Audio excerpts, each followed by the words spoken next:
அஸ்ஸலாமு அலைக்கும். உணவு தட்டில் இன்றைக்கி சன்னா குருமா எப்படி பண்ணலான்னு பார்க்கலாம். சன்னாவை 1/2 கிலோ எடுத்து ஓவர் நைட்டு நான் ஊற வச்சுருக்கேன். காலையில் ஊறினதை குக்கரில் ஆட் பண்ணி ஒரு உருளைக்கிழங்கையும் சேர்த்து வேக வச்சு எடுத்துக்கிறேன்.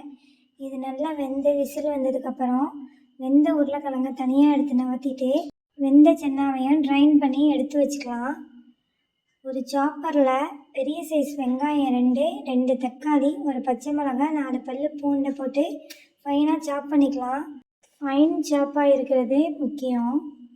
ஒரு வாயகலமான பாத்திரத்தை அடுப்பில் வச்சு ஒரு 2 டேபிள் ஸ்பூன் ஆயில், ஒரு துண்டு பட்டை, 2 கிராம்பு, அன்னாசிப்பூ, பிரிஞ்சி இலை 2 சேர்த்து நம்ம அந்த சாப் பண்ணி வச்சுருந்த அந்த வெங்காய விழுதுகளையும் சேர்த்து 1 teaspoon chilli powder, 1 teaspoon garam masala, 1/4 teaspoon மிளகுத்தூள், சீரகத்தூள், தேவையான அளவு உப்பு போட்டு ஒரு கைப்பிடி அளவு புதினா போட்டு நல்லா கிளறி விட்டுங்க. 2 டேபிள் ஸ்பூன் தனியாத்தூள் சேர்த்துங்க. நம்ம இந்த ஸ்பாஷ் பண்ணி வச்சுருந்த அந்த உருளைக்கிழங்கையும் உள்ளக்க சேர்த்துக்கலாம். உருளைக்கிழங்கு வேணாங்கிறவங்க இந்த கொண்டக்கடலையே 1 கப் எடுத்து மிக்ஸி ஜாரில் நல்லா ஃபைனாக அரைச்சி சேர்த்துக்கலாம். நம்ம இப்போ இந்த வேக வச்சுருந்த இந்த கொண்டக்கடலையும் உள்ளக்க கொட்டி தேவையான அளவு தண்ணி ஊற்றி குடமிளகாய் இருந்தால் அதையும் ஆட் பண்ணிங்க. இது முற்றிலும் ஆப்ஷனல் தான்.